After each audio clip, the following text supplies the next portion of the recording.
pendahuluan. Kedua, dasar hukum.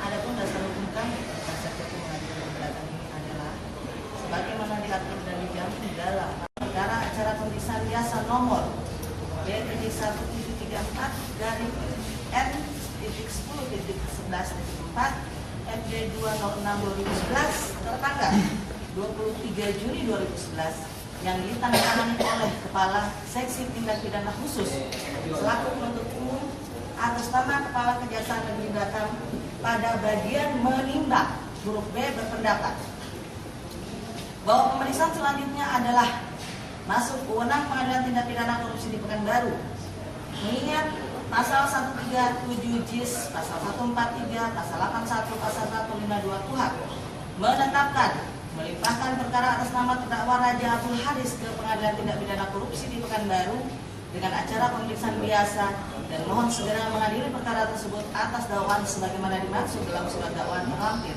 Meminta 1. Ketua Pengadilan Tindak Pidana Korupsi di Pekanbaru menetapkan hari persidangan untuk mengadili perkara tersebut dan menetapkan pemanggilan terdakwa serta saksi-saksi. 2. Mengeluarkan penetapan untuk tetap melakukan penahanan terhadap terdakwa Raja Abdul Haris di Lapas Kelas 2 Pekanbaru. 2. Bahwa kemudian tampak jelas surat dakwaan penuntut umum khususnya dalam dakwaan primer halaman 2 dan dalam dakwaan subsidiar halaman 24 antara lain menyebutkan bertempat di kantor pemerintah Kota Batam, Jalan Angkuh Putri Kota Batam atau setidak-tidaknya pada suatu tempat yang berdasarkan Undang-Undang Republik Indonesia Nomor 46 Tahun 2009 tentang Pengadilan Tindak Pidana Korupsi dan Keputusan Ketua Mahkamah Agung Republik Indonesia Nomor 022 KMA garing SK garing 2 garing 2011 tanggal 07 Februari 2011. Pengadilan Tindak Pidana Korupsi pada Pengadilan Negeri Pekanbaru berwenang mengadili dan memeriksa dan mengadili perkara ini dan seterusnya. 3.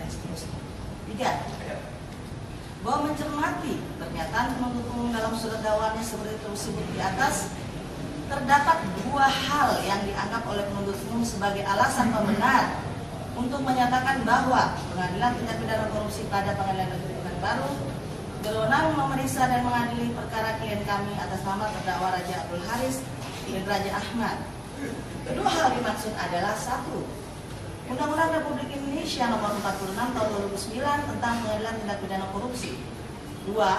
Keputusan Ketua Mahkamah Agung Republik Indonesia Nomor 022 KMA SK 2 2011 tanggal 07 Februari 2011. 4. Bahwa jika menelaah secara yuridis kedua alasan penuntut umum sebagaimana uraian pada poin angka 2 dan poin angka 3 di atas akan timbul pertanyaan. Pertama, bahwa pada ketentuan pasal berapakah atau pada bagian manakah dari Undang-Undang Republik Indonesia Nomor 46 Tahun 2009 tentang Pengadilan Tindak Pidana Korupsi yang memberikan kewenangan kepada Pengadilan Tindak Pidana Korupsi pada Pengadilan Negeri Pekanbaru untuk memeriksa dan mengadili perkara klien kami Raja Abdul Haris bin Raja Ahmad. Sementara jelas-jelas dinyatakan oleh penuntut umum dalam surat dakwaannya bahwa tempat terjadinya perkara tindak pidana korupsi kedua adalah tempat di kantor pemerintah Kota Batam, Jalan Angkuh Putri Kota Batam, atau setidak-tidaknya dianggap oleh penuntut umum terjadi di Kota Batam. 2. Pertanyaan kedua, bahwa apakah keputusan Ketua Mahkamah Agung Republik Indonesia Nomor 022 KMA SK 2 2011 tanggal 07 Februari 2011 tidak bertentangan dengan undang-undang sehingga dapat dipergunakan sebagai dasar hukum yang memberikan kewenangan kepada Pengadilan Tindak Pidana Korupsi Pekanbaru pada Pengadilan Negeri Pekanbaru untuk memeriksa dan mengadili perkara klien kami.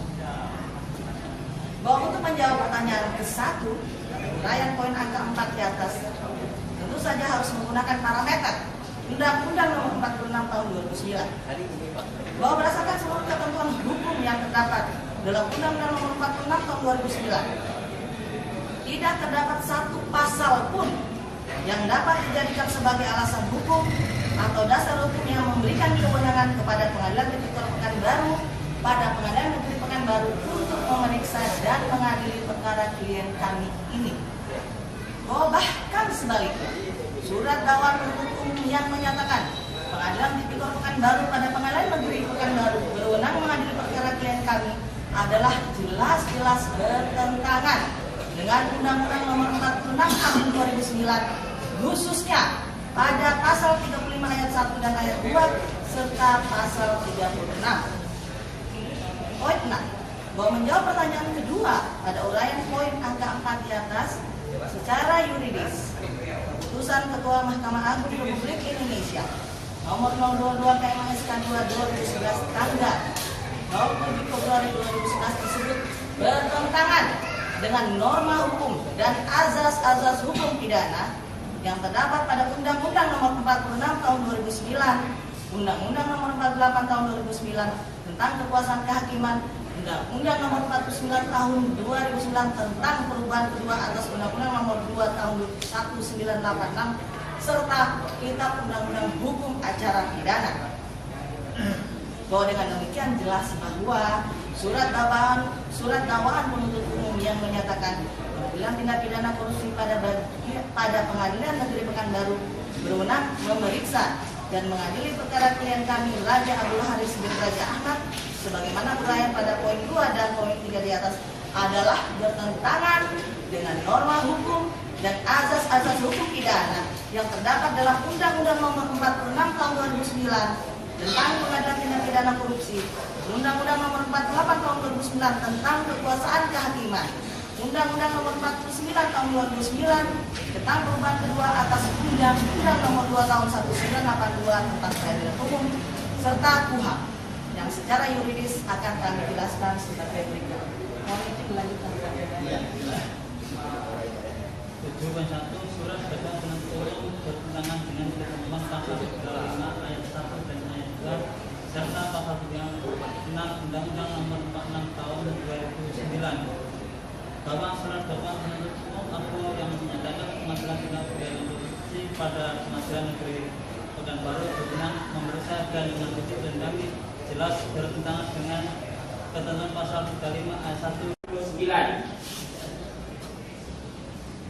Undang-Undang Nomor 49 Tahun 2009 yang mengandung norma bahwa pengadilan khusus dapat dibentuk dalam lingkungan pengadilan. Sebagaimana yang tadi juga sudah kami sampaikan pada kasusnya pada perkara klien kami Raja Abdul Haris, maka dalam perkara ini kami mohon izin menanggapi secara lisan apa yang telah disampaikan oleh penuntut umum mengenai tanggapan terhadap eksepsi yang disampaikan oleh penasihat hukum, khususnya mengenai Pengadilan Tindak Pidana Korupsi pada Pengadilan Negeri Pekanbaru tidak berwenang mengadili perkara klien kami. Bahwa apa yang dinyatakan oleh rekan penuntut umum bahwa suatu keputusan hukum telah bertentangan atau tidak dengan suatu peraturan perundangan adalah berada di bawah kewenangan Mahkamah Agung melalui proses judicial review. Bahwa surat keputusan Ketua Mahkamah Agung Nomor 022 KMA SK 2/2011 tanggal 27 Februari 2011 adalah bukan peraturan perundang-undangan di bawah undang-undang sebagaimana dimaksud dalam Undang-Undang Nomor 10 Tahun 2004. Sehubungan dengan hal itu, sebagaimana dimaksud dalam Undang-Undang Nomor 48 Tahun 2009 tentang kekuasaan kehakiman, bahwa Mahkamah Agung dapat melakukan judicial review terhadap peraturan perundang-undangan di bawah undang-undang, jelas. Jadi Mahkamah Agung melakukan judicial review terhadap peraturan perundang-undangan di bawah undang-undang. Sedangkan SK, surat keputusan Ketua Mahkamah Agung, bukanlah peraturan perundang-undangan di bawah undang-undang. Jika kita mencermati Undang-Undang Nomor 10 Tahun 2004, maka sebuah surat keputusan atau surat edaran itu dapat mempunyai kekuatan hukum sebagaimana peraturan perundang-undangan manakala diamanatkan di dalam peraturan perundang-undangan yang di bawah yang ada sebagaimana dimaksud dalam Undang-Undang 10 Tahun 2004. Sebagai analogi, misalnya dalam Undang-Undang Nomor dalam peraturan pemerintah Nomor 58 Tahun 2005 tentang pengelolaan keuangan negara menyebutkan bahwa peraturan lebih lanjut mengenai peraturan pemerintah tersebut diatur dengan peraturan Menteri Dalam Negeri, sehingga dalam hal ini peraturan Menteri Dalam Negeri tersebut mempunyai kekuatan hukum sama dengan peraturan perundang-undangan dalam hal ini adalah PP. Peraturan perundang-undangan di bawah undang-undang dalam hal ini adalah PP. Tetapi Undang-Undang Nomor 46 Tahun 2009 tidak ada satu pasal pun mengamanatkan untuk pengaturan lebih lanjut dari Undang-Undang 46 Tahun 2009 adalah melalui surat keputusan Ketua Mahkamah Agung. Oleh karena itu, surat keputusan Ketua Mahkamah Agung bukan merupakan peraturan perundang-undangan di bawah undang-undang dan tidak mempunyai kekuatan mengikat sebagaimana peraturan perundang-undangan yang ada di dalam Undang-Undang 10 Tahun 2004. Itu jelas. Dan di dalam pasal 35 dan 36 tidak bisa ditafsirkan berbeda. Karena di situ cukup jelas. Nah, dalam hal ini Mahkamah Agung, Ketua Mahkamah Agung dapat membentuk pengadilan tindak pidana korupsi. Karena itu adalah menjalankan amanat undang-undang. Kami sepakat dengan penuntut umum. Tetapi tidak ada satu pasal pun di dalam Undang-Undang Kekuasaan Kehakiman, di dalam Undang-Undang Peradilan Umum, di dalam Undang-Undang Nomor 46 Tahun 2009 yang memberikan kewenangan kepada Ketua Mahkamah Agung untuk menyimpangi ketentuan dari Undang-Undang 46 Tahun 2009. Artinya bahwa surat keputusan Ketua Mahkamah Agung nomor 022/KMA/SK/2/2011 tanggal 7 Februari 2011 bertentangan dengan undang-undang. Dan ini bukan penafsiran subjektivitas dari penasihat hukum, tetapi ini adalah bahasa undang-undang. Bagi kita negara hukum, siapapun harus menjunjung tinggi hukum. Pengadilan yang terhormat ini harus menjunjung tinggi hukum. Dan ini adalah sebagai cermin penegakan hukum. Jika kita mengabaikan ketentuan undang-undang, jika sebuah surat keputusan Ketua Mahkamah Agung dapat dijalankan dan menyimpan undang-undang, maka ini merupakan presiden buruk dalam penegakan hukum kita bahwa siapapun dapat melanggar undang-undang. Oleh karena itu, yang mulia Majelis Hakim Pemeriksa perkara ini, kami mohon agar di dalam pertimbangan hukumnya nanti, di dalam memutuskan apakah eksepsi kami diterima atau tidak, maka mohon untuk dikaji Undang-Undang Nomor 10 Tahun 2004, yang mana nyata-nyata dijelaskan bahwa peraturan-peraturan lain mempunyai kekuatan hukum sama dengan peraturan perundangan manakala diamanatkan di dalam peraturan perundangan tersebut. Sementara Undang-Undang 49 Tahun 2004 tidak mengamanatkan adanya surat keputusan Ketua Mahkamah Agung yang boleh menyimpangi dari Undang-Undang 46 Tahun 2009. Dengan demikian, maka kami mohon untuk menyatakan surat dakwaan penuntut umum bertentangan dengan hukum, karena surat dakwaan tersebut jelas-jelas bertentangan dengan Undang-Undang Nomor 48 Tahun 2009, 49 Tahun 2009, 46 Tahun 2009 dan bertentangan dengan KUHP. Dan dalam hal ini surat dakwaan penuntut umum adalah null and void, batal. Sehingga dengan sendirinya surat dakwaan penuntut umum harusnya ditolak. Dan kami mohon kepada Yang Mulia Majelis Hakim untuk menerima seluruh eksepsi dari penasihat hukum terdakwa dan eksepsi dari terdakwa. Terima kasih Yang Mulia.